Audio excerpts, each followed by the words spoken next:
নেত্রকোনার আলো নিবেদিত কেমন বাংলাদেশ চান, এক সংক্ষিপ্ত ভাবনার মঞ্চ। প্রতিটা প্রশ্নে ফুটে উঠুক আপনার স্বপ্নের বাংলাদেশ। আমি আছি আপনাদের সাথে ধ্রুবিকেশা ধীরা। আজকের অতিথি জহিরুল ইসলাম, প্রচার মিডিয়া সেক্রেটারি, বাংলাদেশ জামায়াত ইসলামী নেত্রকোনা জেলা শাখা ও সাবেক সভাপতি, বাংলাদেশ ইসলামী ছাত্র শিবির নেত্রকোনা জেলা। চলুন শুনি কেমন বাংলাদেশ চান তিনি। আপনাকে স্বাগত জহিরুল ভাই, আপনি কেমন আছেন? আলহামদুলিল্লাহ, আমি ভালো আছি। আপনি ভালো আছেন? আলহামদুলিল্লাহ। প্রথম প্রশ্ন, আপনি কেমন বাংলাদেশ দেখতে চান? একজন ইসলামী আদর্শে বিশ্বাসী রাজনীতিক হিসেবে আপনার স্বপ্নের রাষ্ট্র কেমন হবে? আমি প্রথমেই নেত্রকোনার আলোর সকল দর্শক শ্রোতাকে আমি আমার ব্যক্তিগত পক্ষ থেকে এবং বাংলাদেশ জামায়াত ইসলামী নেত্রকোনা জেলা শাখার পক্ষ থেকে আন্তরিক অভিনন্দন এবং শুভেচ্ছা জানাচ্ছি। আপনি প্রশ্ন করেছেন যে আমি কেমন বাংলাদেশ দেখতে চাই। ন্যায় ও ইনসাফ ভিত্তিক, বৈষম্যহীন একটি মানবিক চমৎকার বাংলাদেশ আমি দেখতে চাই, যেটি আদর্শিক মূল্যবোধের ভিত্তিতে প্রতিষ্ঠিত হবে এবং যেখানে কোনো ধর্ম, বর্ণ, দল, মত নির্বিশেষে এখানে কোনো ভেদাভেদ থাকবে না। সবাই সবার জায়গা থেকে নিজের অধিকারটুকু সুন্দরভাবে ভোগ করতে পারবে। আমি এমন একটি বাংলাদেশের স্বপ্ন দেখি যে বাংলাদেশটি হবে স্বনির্ভর, আত্মমর্যাদাশীল এবং বসবাসের চমৎকার একটি উপযোগী একটি দেশ আমি দেখতে চাই। আমরাও প্রত্যাশা করছি এমন একটি বাংলাদেশের। পরবর্তী প্রশ্ন, বাংলাদেশের জামায়াতে ইসলামের দৃষ্টিতে রাজনৈতিক সংস্কারের সবচেয়ে জরুরি ক্ষেত্র কোনটি এবং কেন? আমরা মনে করি, বিশেষ করে আমি ব্যক্তিগতভাবে মনে করি যে এই বাংলাদেশে বর্তমানে 3টি জায়গায় আমাদের সংস্কার খুবই দরকার। প্রথমটি হচ্ছে যে আমাদের দেশের যে রাজনৈতিক দলগুলো রয়েছে, অনেকগুলো রাজনৈতিক দল, সেই রাজনৈতিক দলগুলোর নিজেদের যে অভ্যন্তরীণ সংস্কার, যেখানে গণতান্ত্রিক যে চর্চার কথা আমরা বলি, সেই গণতান্ত্রিক চর্চা প্রথমত রাজনৈতিক দলগুলোর মধ্যে শুরু হওয়া দরকার। এই ক্ষেত্রে জামাত ইসলামী বাদে আমি যতটুকু জানি যে অন্যান্য রাজনৈতিক দলগুলোতে সেরকম ভাবে গণতান্ত্রিক চর্চা হয় না। আমরা যদি লক্ষ্য করি তাহলে আমরা দেখব যে দলগুলোর যে নিজস্ব গঠনতন্ত্র রয়েছে, সেই গঠনতন্ত্রে নেতা নির্বাচনের যে সময় দেয়া আছে, আমরা দেখছি যে বছরের পর বছর যাচ্ছে, সেই গঠনতন্ত্রের নিয়ম অনুযায়ী সেই নেতা নির্বাচনের যে কাউন্সিল হওয়ার কথা সেটি হচ্ছে না। সুতরাং আমি মনে করি যে রাজনৈতিক দলগুলোর মধ্যে যদি আমরা সংস্কার আনয়ন করতে পারি তাহলে চমৎকার একটি রাজনৈতিক এনভায়রনমেন্ট বাংলাদেশে তৈরি হবে। দ্বিতীয়ত আমি যেটা মনে করি যে নির্বাচন ব্যবস্থার যেটি বাংলাদেশে রয়েছে সেটি তো আমাদের সংস্কার আনয়ন করা দরকার। আমরা যদি লক্ষ্য করে দেখব যে স্বাধীনতার পরবর্তী এই দীর্ঘ একটি সময়, 50 বছর অধিক সময়ে বাংলাদেশে যে কয়টি গণতান্ত্রিক নির্বাচন হয়েছে, দু একটি বাদে বাকি সব কয়টি নির্বাচনেই চরমভাবে বিতর্কিত। বিশেষ করে আমরা যদি লক্ষ্য করি আমরা দেখব যে বিগত ফ্যাসিস্ট আওয়ামী সরকারের আমলে পরপর 3টি নির্বাচন, 14, 18 এবং 24 নির্বাচন, এই নির্বাচনগুলো দেশে এবং বিদেশে সব জায়গায় চরমভাবে বিতর্কিত হয়েছে। সেই জন্য আমি মনে করি যে আমাদের রাজনৈতিক যে ব্যবস্থা রয়েছে সেই ব্যবস্থাতে কিছু সংস্কার আনা আমাদের জন্য জরুরি। তৃতীয়ত আমি যে জায়গাটিতে সংস্কার মনে করি, বিচার ব্যবস্থার সংস্কার যদি আনয়ন করা না যায় তাহলে আপনি দেখবেন যে আজকে আমাদের দেশে যে বিচারহীনতার যে রীতি আমরা দেখছি বিগত সরকারের আমলে, এখানে বিচারের নামে যে প্রহসন করা হয়েছে, মানুষকে জোর করে বিচারিক হত্যাকাণ্ডের মাধ্যমে দুনিয়া থেকে সরিয়ে দেওয়া আছে, সেটাকে যদি বন্ধ করতে হয় তাহলে অবশ্যই আমাদের বিচার ব্যবস্থার মধ্যেও সংস্কার আনয়ন করতে হবে। বর্তমান প্রেক্ষাপটে তরুণদের মধ্যে মূল্যবোধ ও আদর্শ চিন্তা গড়ে তুলতে কি ধরনের উদ্যোগ নেওয়া প্রয়োজন বলে আপনি মনে করেন?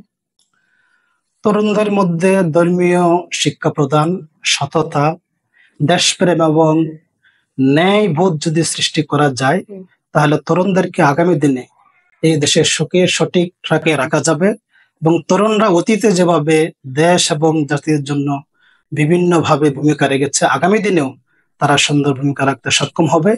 এই ক্ষেত্রে আমাদের শিক্ষা ব্যবস্থার সকল স্তরে ধর্মীয় শিক্ষাকে অন্তর্ভুক্ত করা জরুরি বলে আমি মনে করি। একজন সাবেক ছাত্রনেতা হিসেবে আপনি কিভাবে ছাত্র রাজনীতিকে আদর্শ ভিত্তিক ও গঠনমূলক হিসেবে দেখতে চান? আমি মনে করি ছাত্র রাজনীতি হতে হবে আদর্শ এবং মেধাভিত্তিক। ছাত্র রাজনীতি হবে ক্যাম্পাস এবং ছাত্র বান্ধব। ছাত্ররা কখনো রাজনৈতিক দলের এজেন্ডা বাস্তবায়নের হাতিয়ার হিসেবে ব্যবহৃত হবে না, বরং তারা সমাজে সুন্দর জিনিসগুলোকে প্রতিস্থাপন করার জন্য যে চর্চার প্রয়োজন সেই চর্চা, মেধার চর্চায় তারা সবসময় ব্যস্ত থাকবে। এটা যদি নিশ্চিত করা যায় তাহলে ছাত্ররা আগামী দিন এই জাতি এবং দেশকে অনেক দূর পর্যন্ত এগিয়ে নিতে তারা ভূমিকা পালন করতে পারবে বলে আমি মনে করি। আপনি যদি জেলার কোনো নীতি নির্ধারক হতেন, নেত্রকোনার উন্নয়নে আপনি কোন 3টি খাতে সবচেয়ে বেশি জরুরি ভূমিকা পালন করতেন? যে আমি যদি জেলার কোনো নীতি নির্ধারক পর্যায়ে থাকতাম, তাহলে আমি প্রথমত যে কাজটি করতাম সেটা হলো, আপনি দেখবেন যে নেত্রকোনা একটি অনেক সম্ভাবনাময় এরিয়া। এটি উন্নয়নের দিক থেকে অনেক পিছনে থাকলেও এখানে অনেক সম্ভাবনা রয়েছে। আমাদের নেত্রকোনার যে ফসলি জমি, সেই জমিগুলো অনেক উর্বর, ফসলে ভরপুর হয়ে যায়। আমাদের নেত্রকোনার যে খাল বিল হাওর বাওর রয়েছে, সেখানে প্রচুর পরিমাণে মাছ পাওয়া যায়। আমাদের নেত্রকোনা দুর্গাপুর এবং কলমাকান্দায় যে পর্যটন সম্ভাবনা রয়েছে, সেটাকে যদি কাজে লাগানো যায় তাহলে অনেক কিছু করা সম্ভব। সেক্ষেত্রে আমি মনে করি যে নেত্রকোনার জন্য যদি দ্রব্যমূল্যের যে নিয়ন্ত্রণ, সেটাকে যদি স্বাভাবিক পর্যায়ে রাখা যায়, আরেকটা যদি এরকম হয় যে আমাদের যোগাযোগ ব্যবস্থা, শিক্ষার যে সুন্দর পরিবেশ এবং আইন শৃঙ্খলা পরিস্থিতিকে যদি সুষ্ঠু ধারায় রাখা যায়, এবং স্বাস্থ্য ও চিকিৎসা যে খাত রয়েছে সেটাকে যদি জনগণের সহজলভ্য হিসেবে যদি গঠন করা যায়, তাহলে এই নেত্রকোনাবাসীর জন্য অনেক চমৎকার হবে। আমি যদি জেলার নীতি নির্ধারণী কোনো ফোরামে কোনো পর্যায়ে থাকতাম বা যেতে পারি, তাহলে অবশ্যই আমি এই বিষয়গুলোকে আমলে নেওয়ার জন্য চেষ্টা করব। রাজনৈতিক বিভাজনের এই সময়ে কিভাবে একটি সহনশীল ও ন্যায়ভিত্তিক সমাজ প্রতিষ্ঠা সম্ভব বলে আপনি মনে করেন? দেখুন, আসলে আমরা যারা রাজনীতি করি, আমাদের মধ্যে যদি দেশপ্রেম এবং পারস্পরিক যে শ্রদ্ধা বোঝার যে জায়গা, সেটাকে যদি আমরা মজবুত করতে পারি, পাশাপাশি সৎ এবং যোগ্য নেতৃত্ব যদি আমরা তৈরি করতে পারি, এবং সকল স্তরে যদি জবাবদিহিতা আমাদের নিশ্চিত করা যায়, তাহলে রাজনীতির যে বিভাজন, সেই বিভাজন দূর করা সম্ভব এবং গঠনমূলক রাজনীতির ধারা বাংলাদেশে সৃষ্টি হওয়া সম্ভব বলে আমি মনে করি। ব্যক্তিগত জীবন ও রাজনীতির পথ চলায় এমন কোনো অভিজ্ঞতা আছে কি যা আপনার আদর্শে স্থায়ী প্রভাব ফেলেছে? আমি ছাত্র জীবনে ইসলামী ছাত্র শিবিরের সাথে যুক্ত ছিলাম এবং ছাত্র শিবিরের নেত্রকোনা জেলার নেতৃত্ব আমি দিয়েছি। আমি সেখান থেকে যে শিক্ষা অর্জন করেছি, আত্মনিয়ন্ত্রণ, আত্মশুদ্ধি এবং দায়িত্ববোধের যে শিক্ষা আমি সেখান থেকে পেয়েছি, তা আজও আমাকে প্রতিটি সিদ্ধান্ত গ্রহণের ক্ষেত্রে অনুপ্রাণিত করে, সহায়ক ভূমিকা পালন করে। আমি মনে করি যে কঠিন সময়ে এই আদর্শকে ধরে রাখার যে মানসিকতা, আমি এই ছাত্র জীবনের যে শিক্ষা, আমি সেই শিক্ষা থেকে সেটি পাই। বাহ, চমৎকার বলেছেন।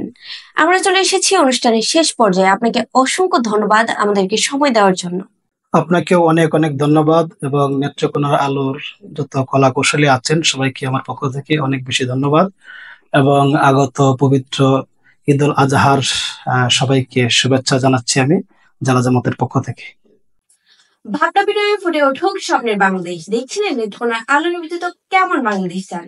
এতক্ষণ আমাদের সাথে ছিলেন জহিরুল ইসলাম, প্রচার ও মিডিয়া সেক্রেটারি, বাংলাদেশ জামায়াতে ইসলামী নেত্রকোনা জেলা শাখা ও সাবেক সভাপতি, বাংলাদেশ ইসলামী ছাত্র শিবির নেত্রকোনা জেলা। পরবর্তী পর্বে ফিরে আসবো নতুন কোনো অতিথি নিয়ে। ততক্ষণ পর্যন্ত ভালো থাকুন, সুস্থ থাকুন, স্বপ্ন দেখুন। ধন্যবাদ।